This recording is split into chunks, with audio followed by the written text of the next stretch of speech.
Colorbuck Animation Entertainment.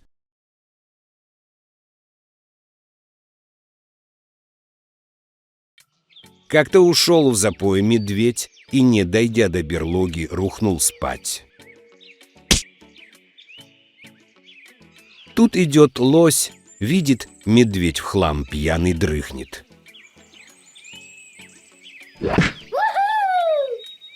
Лось, недолго думая, принялся за дело. Напоследок бросил медведю 50 рублей.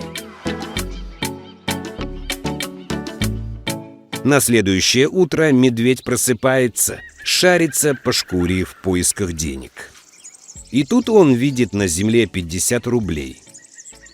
Мишаня пошел в сельпо. Миха снова напивается в умат и опять засыпает там, где шел. Тут опять идет лось и снова видит медведя.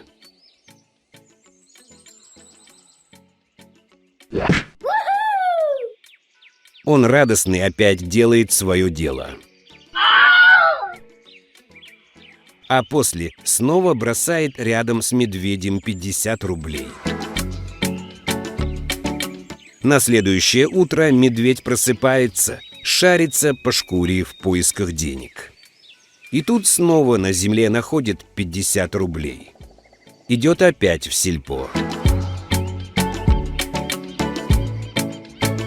Снова напивается в усмерть и опять засыпает там, где шел.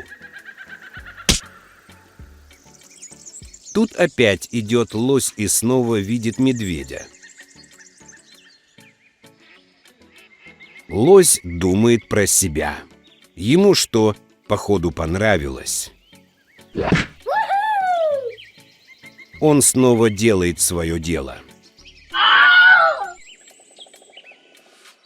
Но на этот раз бросает рядом с медведем 100 рублей. На следующее утро просыпается медведь и находит возле себя 100 рублей. Идет опять в сельпо.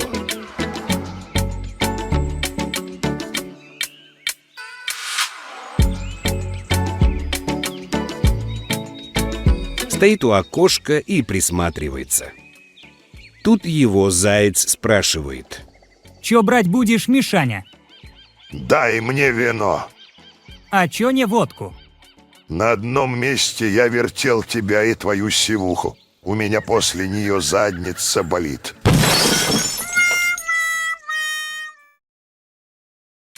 Медведь, вернувшись в свою берлогу после того, как понял, что задница у него не из-за водки болит, начал размышлять, как отомстить лосю. Решил он притвориться снова пьяным и подстроить ловушку для лося. На следующий вечер Миха пошел в сельпо. Купил себе бутылку водки.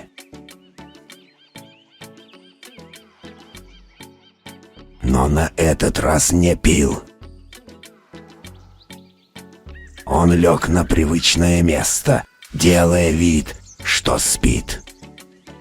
Лось не заставил себя долго ждать и, видя пьяного медведя, снова принялся за свое любимое дело. Но тут Миха резко подскочил, схватил лося за рога и, ухмыляясь, сказал: «Ну что, кровавый выпердыш, попал ты, Зёма». Миха поволок лося к ближайшему дереву. Мишаня от души вмонтировал лося между стволами дерева. Чтобы лось не слишком сильно трепыхался, Миха привязал его к стволу дерева. «Мишаня, ты чё беспределишь? Не по понятиям это». «Это ты мне, срань, еще за понятие накидывать будешь, любитель чистить духовки.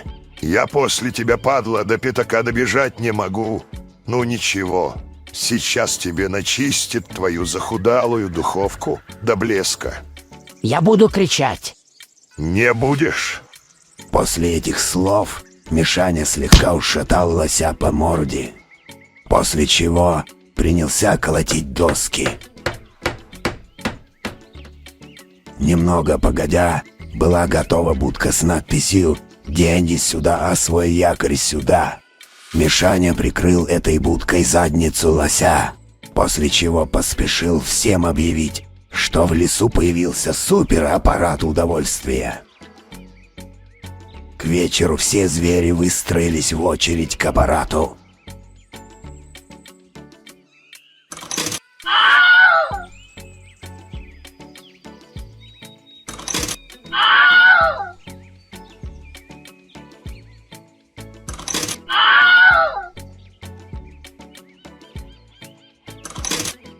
Всем было весело. А кто-то даже пошел и на второй круг.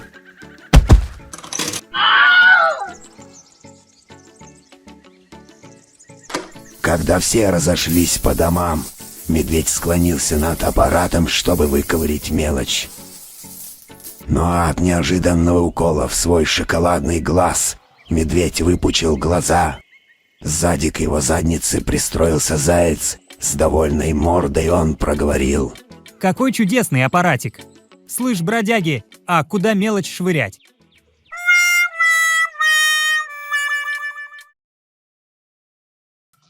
После всех событий в лесу медведь решительно захотел отомстить зайцу, но решил все же перестраховаться. Он хотел избежать повторений событий, когда заяц по своей тупости вставил в медведя свою кочерышку, пока тот выковыривал мелочь, которую принес ему лось, будучи загнутым в аппарате удовольствия. Медведь решил отомстить зайцу подальше от леса.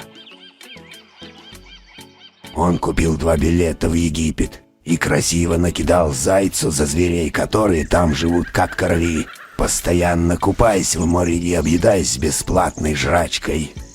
Заяц обрадовался и согласился слетать на халяву в Египет.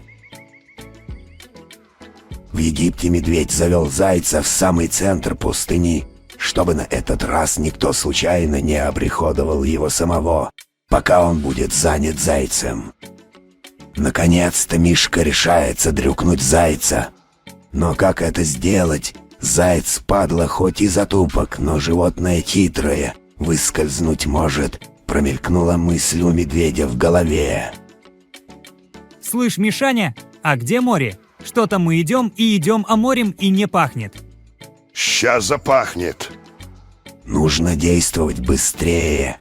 Эта скотина может догадаться, что я его завел специально в пустыню, подумал Мишаня.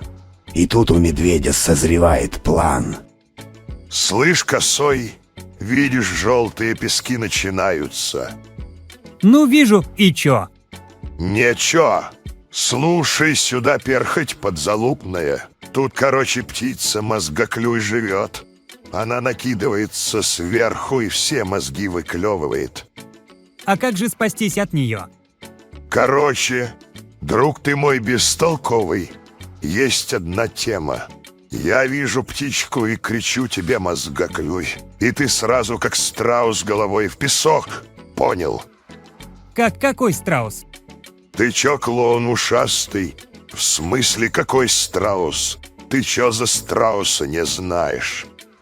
Не знаю, Мишаня. Я не понял. Ты мне чё снова осознанно назишь? Не беси меня. Страус — это птица такая. Мозгами от тебя недалеко ушла. Она в момент опасности свою бестолковку в песок втыкает. Я вспомнил, Мишаня. Спасибо, я понял. Вот и ладушки. Мишаня, смотри, пирамидки. Пойдем туда. Пирамидки потом. Сначала тут, а потом можно и на пирамидки. Не понял, а что сначала тут? Море и песок. Давай иди, не отвлекайся, а то мозгоклюй походу где-то рядом. Ну, в общем, дошли они до желтых песков, и Мишка кричит: Мозгоклюй. заяц со всей дури втыкает свою бестолковку в песок и стоит раком. Мишаня пристроился к зайцу, а заяц стоит раком и приговаривает: Клюй, клюй, мозгоклюй, все равно до мозга не достанешь.